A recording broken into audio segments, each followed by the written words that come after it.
அனைத்துலக நண்பர்களுக்கும் வணக்கம். இதுவரைக்கும் நம்ம கேட்ட வட இந்திய நம்ம தமிழ்நாட்டு கருத்து கணிப்புன்னு சொல்லக்கூடாது, தமிழ்நாட்டு அரசியல்வாதிகளுக்கு சப்போர்ட்டா இருக்கின்ற வடநாட்டு ஊடகங்கள் நம்மளை ஆண்டு கொண்டிருக்கின்றது. அதுதான் அப்படித்தான் சொல்லணும். தமிழ்நாட்டை ஆண்டு கொண்டிருக்கின்ற வடநாட்டு ஊடகங்கள் கருத்து கணிப்பு வெளியிட்டிருக்கின்றன. சரியா? நானும் எனக்கு தெரிஞ்ச ஒரு 40 வருஷமா நான் பார்த்துட்டு இருக்கேன் இந்த அரசியலை. தினந்தோறும் செய்திகள், தமிழ் பத்திரிகைகள், அந்த மாதிரி எல்லாமே. ஃபர்ஸ்ட் ஒரே ஒரு உதாரணத்தை மட்டும் உங்களுக்கு சொல்லிடுறேன். வாஜ்பாய், அடல் பிஹாரி வாஜ்பாய் ஆட்சி எப்ப நடந்துன்னு கரெக்டா என்னால சொல்ல முடியாது. அதுல நீங்க இந்த அரசியல் தெரிஞ்ச அந்த டயத்துல இருந்து தெரிஞ்சு அரசியலை பத்தி தெரிஞ்சவங்களுக்கு இதெல்லாம் தெரியும். அப்போ அப்துல் கலாம் போக்ரான்ல, ராஜஸ்தான்ல நம்ம அணு இது டெஸ்ட் நடத்திட்டு நம்ம இந்தியாவுடைய அணுசக்தி நம்மகிட்ட இருக்குங்கிறத உலகத்துக்கு காட்டினாங்க. அப்போ காட்டும்போது நம்ம இந்தியாவுடைய பெருமையை வெளி உலகத்துக்காண்டி பார்த்துக்கிட்டு இருந்தாங்க. சரியா? அப்போ அடல் பிஹாரி வாஜ்பாய்ங்கிறவர் ரொம்ப நல்ல மனுஷன். எந்த லஞ்சம் இந்த மாதிரி இதுக்கெல்லாம் எதுக்குமே போக மாட்டார். அதனால அவர் மேல எனக்கு ரொம்ப நம்பிக்கை இருந்துச்சு. அப்ப அதுக்கப்புறம் பிஜேபி ஆட்சிக்கு வர்றதுக்கு முயற்சி பண்ணும்போது அந்த டயத்துல பாத்தீங்கன்னா எல்லா இடத்துலயும் தோப்பாங்க, அடல் பிஹாரி வாஜ்பாய் மட்டும் வருவார், ஜெயிப்பார். ஆனா பாக்கி எல்லாம் தோத்துருவாங்க பிஜேபியில. அப்ப ஏன்னா அவருடைய நல்ல மனிதர்களுக்காண்டி அவருக்கு ஓட்டு போட்டு அவரை மக்கள் ஜெயிக்க வச்சிருவாங்க, அந்த கட்சி ஜெயிக்காது. சரியா? அப்போ கொஞ்சம் கொஞ்சமா மேல ஒரு 85 சீட்டு நினைக்கிறேன், 100க்கு கீழே அந்த மாதிரி இருக்கும்போது கூட்டணி ஆட்சி அமைக்கிறதுக்கான இதை வந்துச்சு. அப்போ ஜெயலலிதா நம்ம தமிழ்நாட்டில இருந்து போய் சப்போர்ட் பண்ணாங்க. கவர்மெண்ட் அவர் சென்ட்ரல் கவர்மெண்ட் அடல் பிஹாரி வாஜ்பாயோட தலைமையில வந்துச்சு. அப்ப ஜெயலலிதா என்ன பண்ணாங்கன்னா சப்போர்ட் கொடுத்துட்டு லாஸ்ட்ல ஒரே ஒரு அந்த வாக்கெடுப்பு இருக்கு பார்த்தீங்களா பார்லிமெண்ட்ல, ஒரே ஒரு ஓட்டுல என்னமோ தோத்துட்டாரு. ஜெயலலிதா அப்படியே வெளியில வந்துட்டாங்க, டெல்லிக்கு போயிருந்தாங்கன்னு நினைக்கிறேன். ஆட்சியை கவுத்து வெளியில வந்துட்டாங்க. அப்ப எனக்கு என்ன தோணுச்சுன்னா, இங்க பிஜேபி கவர்மெண்ட் ஏன் வரக்கூடாது இந்தியாவுக்காண்டின்னு ஒரு பெரிய வெறி இருந்துச்சு எனக்கு. அதாவது அன்னைக்கு அடல் பிஹாரி வாஜ்பாய் மட்டும் ஒரே ஒரு ஆள் தான் வருவாரு. குறைஞ்ச எம்பியில சென்ட்ரல் கவர்மெண்ட்ல மத்திய சர்க்கார் ஆட்சி அமைச்சு லாஸ்ட்ல இந்த அம்மா போய் கவுத்துட்டு வந்துட்டாங்க.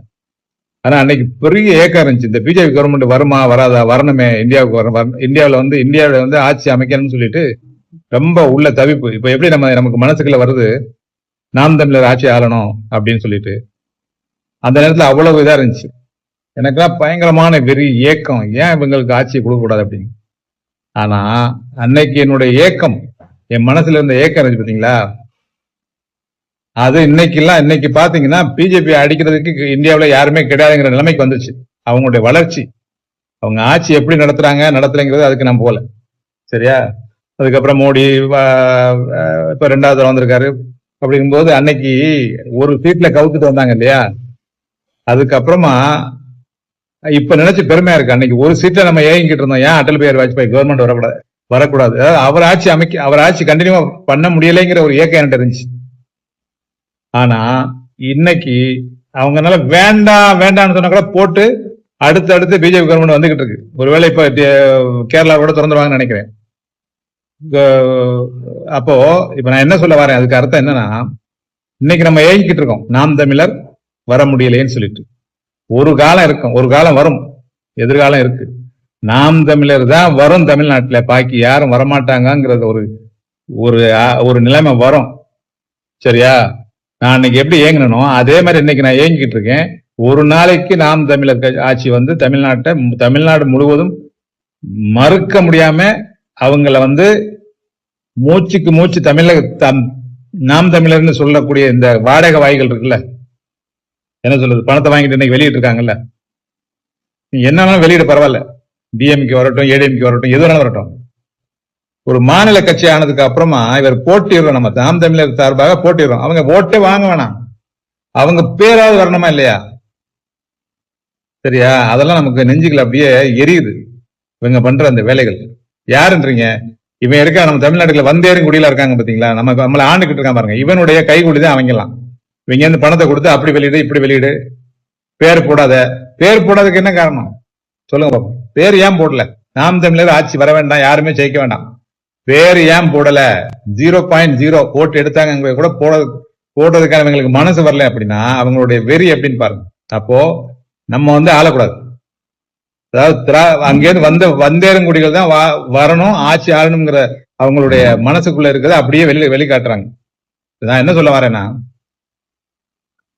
இப்ப வரப்போட 2 நாளைக்கு அப்புறம் வரப்போட தீர்ப்பு என்ன, மக்களுடைய தீர்ப்பு என்னன்னா, என்னை பொறுத்த வரைக்கும் இப்போ முன்னாடி 100 சீட்டோ வாங்கி டிஎம்கே வாங்கி இருந்துச்சுன்னு வாங்கி, நான் ஒரு ஃபார் எக்ஸாம்பிள் சொல்றேன், 100 சீட்டு அங்கே இருந்துச்சு, ஒரு 80 சீட்டு எடப்பாடிட்டு இருந்துச்சு, எடப்பாடி கூட்டணி டிஎம்கே கூட்டணி.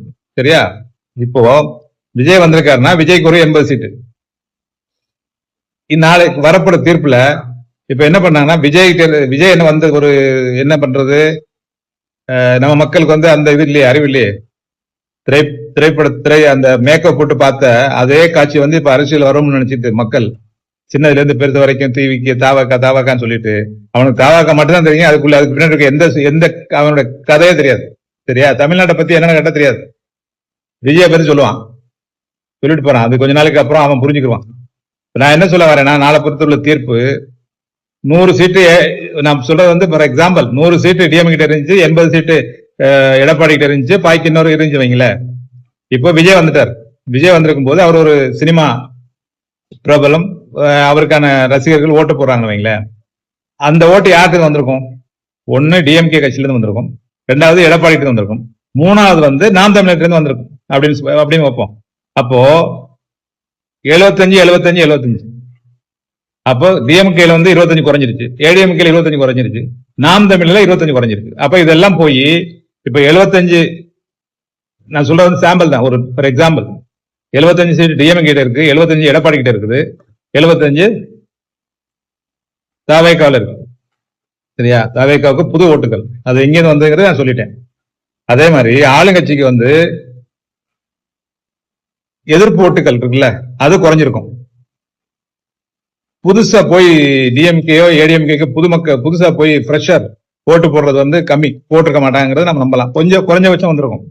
இப்போ திரு அண்ணன் சீமான் அவர்கள் கத்துன்னு கத்தி போகாத இடமெல்லாம் போய் புதிய படையை உருவாக்கி இருக்காரு. இப்ப இவருக்கு வந்து ஓட்டு சேர்ந்திருக்கும். சரியா? புதுசா போய் சேர்ந்திருக்கும். எப்படி தாவேக்காவுக்கு எப்படி விஜய்க்கு எப்படி போச்சோ ஓட்டு, அது மாதிரி இவருக்கும் போயிருக்கும். அப்ப கொஞ்சம் குறைஞ்சிருக்கு, புதுசு ஓட்டு வந்து கூடி இருக்காங்க. அதே மாதிரி எல்லா இடத்துலயுமே இன்னைக்கு வந்து முன்னேறிக்கிட்டு போற கட்சி நம்ம கட்சி எது? நாம் தமிழர். அதெல்லாம் தேஞ்சிட்டு போற கட்சி எது? ஏடிஎம்கே டிஎம்கே எல்லாம். சரியா? இந்த பணத்துக்காண்டி வாங்கிட்டு ஓட்ட போட்டிருப்பாங்க, தேவைகள் தானே எது இருக்கும். நம்ம அந்த நிலைமையில நம்மள வச்சிருக்காங்க. பாமர மக்கள் அதே பஞ்சப்பாட்டு பாடியே வச்சுக்கிட்டு நாய்க்கு துண்டு போடுற மாதிரி இந்த ஓட்டு நேரத்துல 2000 5000 10,000 கொடுத்துட்டு அதை வாங்கி ஜெயிச்சு அதுக்கப்புறம் சம்பாதிக்கிறது தான் அவங்களுடைய ஐடியா. இப்ப தீர்ப்பு என்ன நம்ம வருவோம், தீர்ப்புக்கு முக்கிய கட்டத்துக்கு வருவோம். இப்போ 3 பேருக்குமே சமநிலையில இருக்கு. யாருக்கு? DMK ADMK TVK. ஒருவேளை ஏடிஎம் நம்ம அண்ணன் சீமான் அவர்களுடைய பரப்புரை, அவங்களுடைய புது ஓட்டர்ஸ் எல்லாம் சேர்ந்து வரும்போது ஒருவேளை 4 பேருக்குமே ஓரளவு ஒரே மாதிரி வந்தது அப்படின்னா டிஎம்கே கதை முடிஞ்சு. அப்ப ஏடிஎம்கேக்கு வருது, டிஎம்கே கூட விஜய் போவாருங்கிறது தெரியாது, போக மாட்டார். அப்ப எடப்பாடி கூட போறதுக்கான வாய்ப்புகள் அதிகம் இருக்கு. எடப்பாடி, மிஸ்டர் விஜய் 2 பேரும் சேர்ந்து மெஜாரிட்டி கொண்டு வர முடியல அப்படின்னா 3வது ஆள் இருக்கிறது 5 பேரா இருந்தாலும் 10 பேரா இருந்தாலும் இருக்குது யார்கிட்ட இருக்குது? நாம் தமிழர் தான் இருக்கு. அப்போ நம்ம தான் முக்கியமான இடத்துல நம்ம நிப்போம் அப்படிங்கறத நான் நினைக்கிறேன், என்னுடைய கணிப்புப்படி. சரியா? இது வந்து இந்த வாடகை வகைகள்லாம் போட்டிருக்கு பார்த்தீங்களா, இன்னைக்கு நாளைக்குன்னு எல்லாம் டிஎம்கே வரும், அது வரும், இது வரும். இது எல்லாமே இவங்களுடைய சப்போர்ட்டர்ஸ். யாருடைய சப்போர்ட்டர்ஸ்? ஆளுங்கட்சியோட சப்போர்ட்டர்ஸ். பணத்தை வாங்கிட்டு போட்டதானே அவனுக்கு என்ன. எனவே ஒரு வீடியோ நம்ம தமிழ் ஆளும் அந்த வீடியோ அதுல யூடியூப்ல போட்டிருந்தோம் எலெக்ஷனுக்கு முன்னாடி. இப்ப நம் வலைவொலி நண்பர்களுக்கு என்ன சொல்ல விரும்புறேன் அப்படின்னா, நம்ம கவலைப்பட வேண்டிய அவசியமே கிடையாது. நாளுக்கு நாள் ஒவ்வொரு படியா மேல ஏறிக்கிட்டு தான் இருக்கோம் நம்ம. அதனால எதுக்குமே கவலைப்பட வேண்டியதில்லை. சரியா? இந்த கருத்து கணிப்பு அதெல்லாம் இந்த கால வாங்கி இந்த கால விட்டுருங்க. நம்மளுடைய அண்ணன் சொன்னது மாதிரி பவுண்டேஷன் நம்ம போட்டிருக்க அடித்தளம் இருக்கு பார்த்தீங்களா? நாம் தமிழர் இருக்கு. அதை வந்து யாராலையும் அழிக்க முடியாது.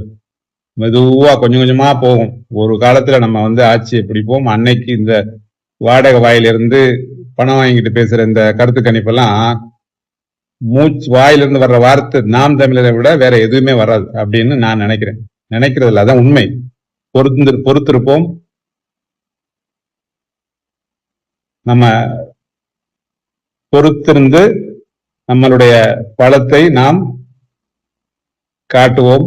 அதனால சகோதர சகோதரிகள், நம்மளுடைய தம்பிமார்கள், அண்ணன்மார்கள் அனைவரும் தைரியமாக இருக்க வேண்டும் என்பது என்னுடைய ஆசை. தமிழ் ஆழம் என்கிற இந்த வலைவொலி இதை ஒளிபரப்பியதற்கு மிக்க மகிழ்ச்சி. நன்றி, வணக்கம். தமிழ் வாழ்க, தமிழகம் வளர்க, நாம் தமிழர்.